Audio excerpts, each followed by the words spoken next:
अस्सलामु अलैकुम रहमतुल्लाह। दोस्तों, हम हैं इस वक्त लखनऊ में। आज जुमा है, 12 बज चुके हैं। आज इंशाअल्लाह हम लोग जामा मस्जिद टीले पर नमाज़ पढ़ेंगे। इंशाअल्लाह आपको वहाँ का मंज़र भी दिखाएंगे।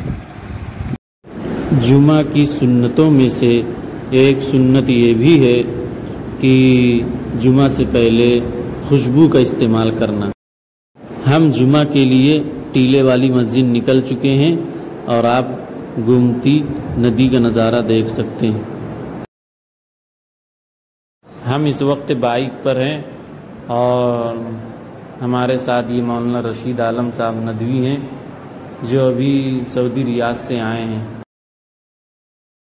ये घंटा घर दिख रहा है और हम पहुंचने वाले हैं और रात का भी नज़ारा हम आपको दिखाएंगे घंटा घर का।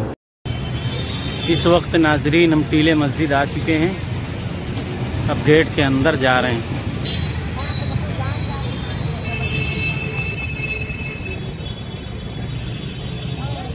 ये हमारे मुफ्ती साहब हैं। ये मौलाना रशीद आलम साहब दामद बरकातुहू हैं। अभी माशाअल्लाह रियाद से आए हैं। अभी सुबह सुबह तशरीफ लाए हैं। अब जुमा टीले मस्जिद। ये आप लखनऊ की टीले वाली मस्जिद देख रहे हैं, बहुत ही खूबसूरत है। और ये इधर दो मज़ार भी हैं और ये रात में यहाँ का मंज़र और ही ज़बरदस्त खूबसूरत लगता है। तकरीबन मस्जिद टीले पर वाक़े है, यानी टीला उस जगह को कहते हैं जो उभरी हुई जगह होती है। तो ये मस्जिद कम से कम ज़मीन से यानी 40 से 50 फीट ऊपर कायम है। ये इधर एक मज़ार शरीफ है और उधर दूसरी मज़ार है। इंशाअल्लाह हम दोनों के बारे में मुकम्मल और मुख्तसर हिस्ट्री बयान करेंगे। अभी ये हज़रत मौलाना हज़रत हाजी हरमैन शरीफ़ैन सैयद शाह वारिस हसन कोड़ा जहानाबादी नव्वरल्लाहु मरक़दहू का मज़ार है।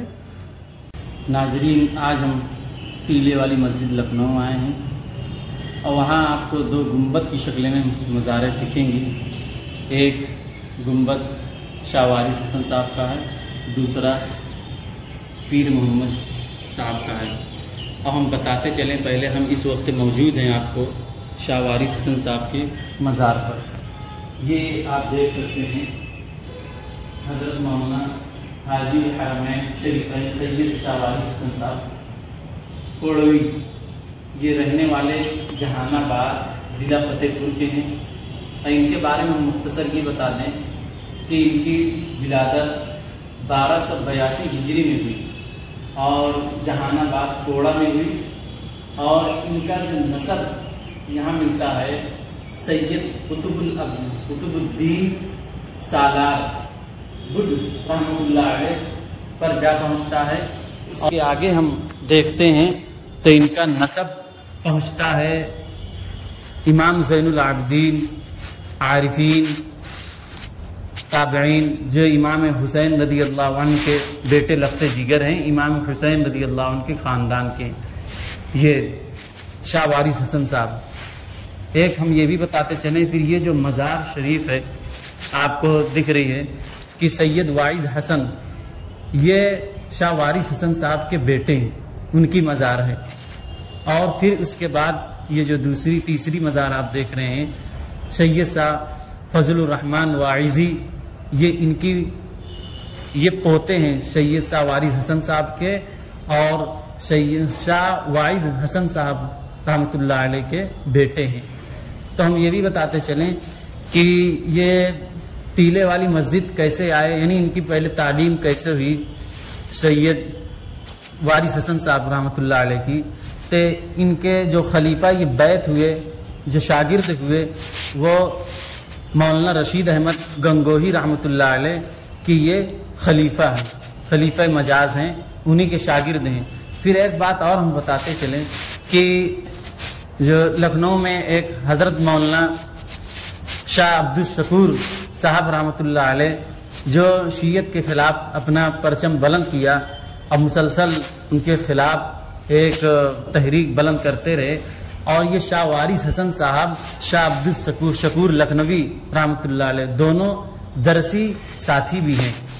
और एक वाक़या हम बताते चलें कि इसी तरह शाह अब्दुल शकूर रहमतुल्लाह अलैह उनके खिलाफ कुफ्र का फतवा लगाया गया।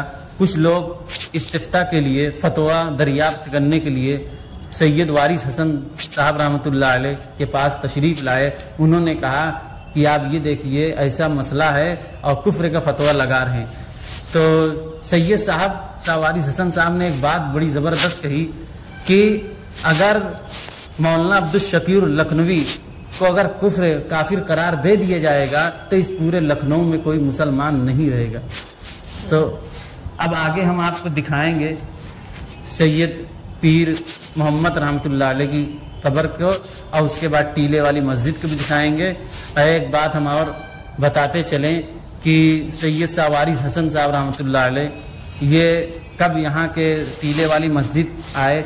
ये टीले वाली मस्जिद यहाँ तशरीफ़ लाए और यहाँ दर्स तदरीस की खिदमत अंजाम देते रहे। और यहाँ 1901 ईस्वी में यहाँ के मुतवल्ली बने। फिर उसके बाद मुसलसल वफ़ात तक यहीं मुतवल्ली रहे। फिर उसके बाद मुतवल्ली बने उनके लख्ते जिगर बेटे शाह वाइद हसन साहब रहमतुल्लाह अलैह। फिर अपने वालिद के वफ़ात के बाद मुतवल्ली बने उनके लख्ते जिगर शाह वाइद हसन साहब रहमतुल्लाह अलैह।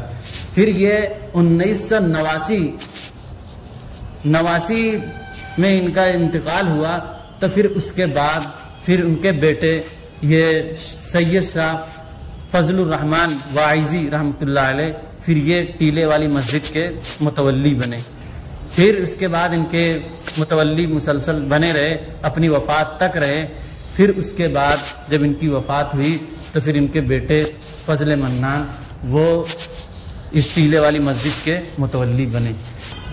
नाजरीन, शाह वारिस हसन साहब के मशहूर खलीफा जानशीन सैयद मोहम्मद ज़ौक़ी शाह रहमतुल्लाह अलैह हैं, जिन्होंने शाह वारिस हसन साहब के मलफूज़ात में एक किताब लिखी है और कुछ उसमें सवाने भी है। उस किताब का नाम शामतुल अंबर है, जो कि नेट पर मौजूद भी है। आप उसको देख सकते हैं, उसके इस्तिफ़ादा कर सकते हैं। उसमें बहुत सारी चीज़ें, हज़रत का नसबनामा है, उनकी तारीख़ पैदाइश है और उनके ताल्लुक़ से मुख्तसर हालात हैं और उनके मलफूज़ात भी उस किताब में हैं। अब हम आपको ले चलते हैं सैयद शाह पीर मोहम्मद साहब के मकबरे और हम आपको हज़रत के हालात बताएंगे और ये भी बताएंगे कि हज़रत टीले शाह कैसे पहुँचे। अब हम शाह पीर मोहम्मद साहब रहमतुल्लाह अलैह के आस्थाने पर कब्र पर आए। ये एक मकबरा जो देख रहे हैं शाह पीर मोहम्मद हसन साहब रहमतुल्लाह अलैह का, दूसरा शाह वारिस हसन साहब का। हम शाह पीर मोहम्मद हसन साहब के ताल्लुक़ से बताते हैं।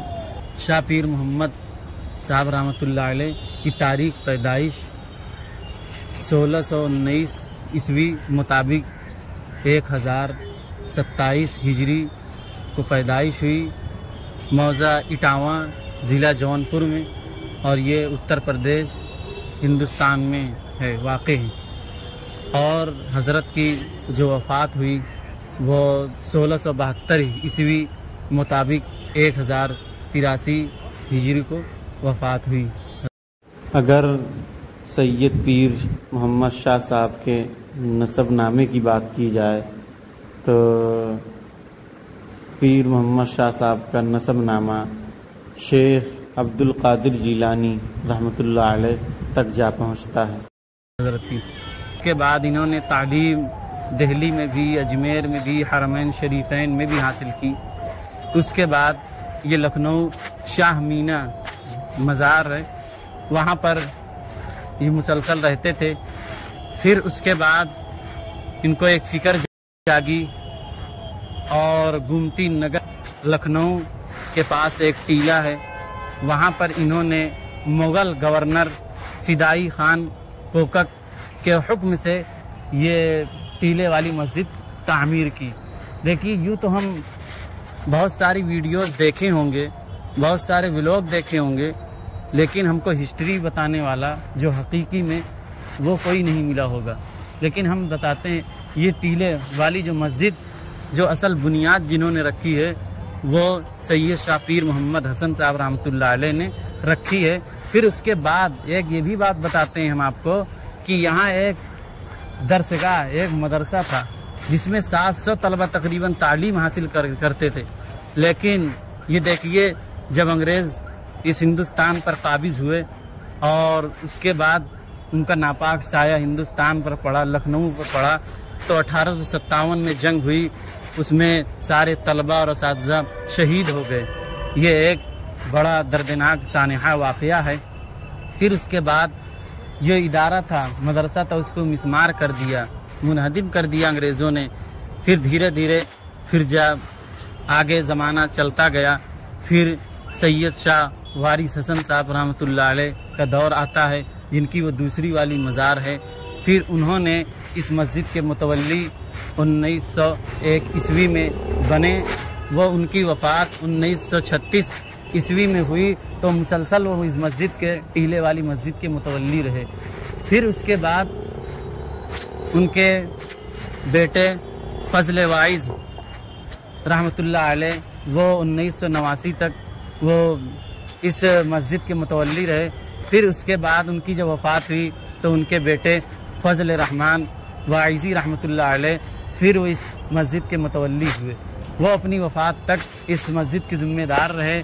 फिर उसके बाद मौजूदा दौर में 2016 से फिर उनके बेटे फजल मन्नान, तो वो इस मस्जिद के मुतवल्ली रहे। तो कब्र की ज़ियारत का शरई हुक्म क्या है, इसका मसला क्या है। हम इस दरगाह की बात नहीं, हम एक उमूमी कब्र की ज़ियारत की बात कर रहे हैं कि कब्र की ज़ियारत के लिए ख़ास कर औरतों को बिल्कुल नहीं आना चाहिए, जिस पर फरिश्तों की भी लानत है, और मर्द हज़रात को आना चाहिए। इसका हुक्म मसनून तरीका जो बताया गया है कि बावज़ू होकर आदमी कब्रस्तान जाए, कब्र जाए, उसके बाद ये दुआ पढ़े, अस्सलामु अलैकुम या अहलल क़ुबूर अंतुम लना सलफ़ुन व नहनु बिल असर। फिर उसके बाद ये भी बताते चलें कि नबी पाक सल्लल्लाहु अलैहि वसल्लम ने शुरू में इस्लाम में मना फरमा दिया था कब्रों की ज़ियारत से। इस वजह से वजह ये थी कि उस वक्त लोग नए नए इस्लाम कबूल कर रहे थे, बुत परस्ती में लगे हुए थे और कब्रों की पूजा में लगे हुए थे। तो इसलिए ईमान में मजबूती लाने के लिए आप सल्लल्लाहु अलैहि वसल्लम ने मना फरमा दिया, बाद में इजाज़त भी फरमाई। हज़रत अनस रज़ियल्लाहु अन्हु से रिवायत है कि नबी पाक सल्लल्लाहु अलैहि वसल्लम ने फरमाया, नहैतुकुम अन ज़ियारतिल क़ुबूर फ़ज़ूरूहा फ़इन्नहा तुज़क्किरुकुमुल मौत, कि मैंने तुमको कब्र की ज़ियारत से मना फरमा दिया था। अब फ़ज़ूरूहा तो तुम अब ज़ियारत करो, कब्रों को ज़ियारत करो, तो ये लिहाजा आखिरत की याद को ताज़ा करती है। तो कब्रों की ज़ियारत का असल मकसद जो है कि हमारे आखिरत की याद ताज़ा हो और आखिरत की तैयारी करें दुनिया में रहकर। ये इधर टीले वाली मस्जिद के सामने साइड में ये भूल भुलैया भी है। इधर आप देख सकते हैं इस चीज़ का मंज़र। इधर से दाखिल हुआ जाता है, उधर का हिस्सा आप देख सकते हैं, वो गेट है। और ये काफ़ी ऊंचाई पर, तकरीबन हम ये समझते हैं कि 40-50 फीट ऊंचे पर मस्जिद वाक़ है। और इधर साइड में 2 मज़ारें हैं जिसके ताल्लुक़ से हमने आपको बता ही दिया। आते समय जो पहली मज़ार मिलती है शाह पीर मोहम्मद हसन साहब की, और फिर उसके बाद जो मिलती है शाह वारिस हसन साहब की। मस्जिद से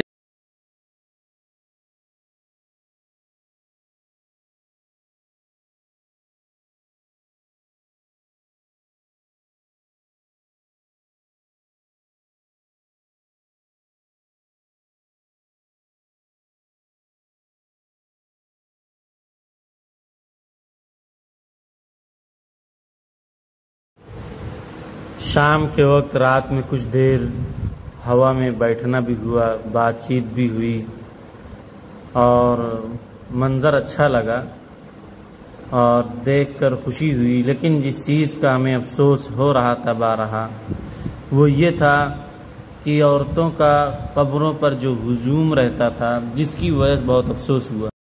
और ये जो बल्ब देख रहे हैं आप, इसी तरह के बल्ब सारे मैदान में लगाए गए हैं।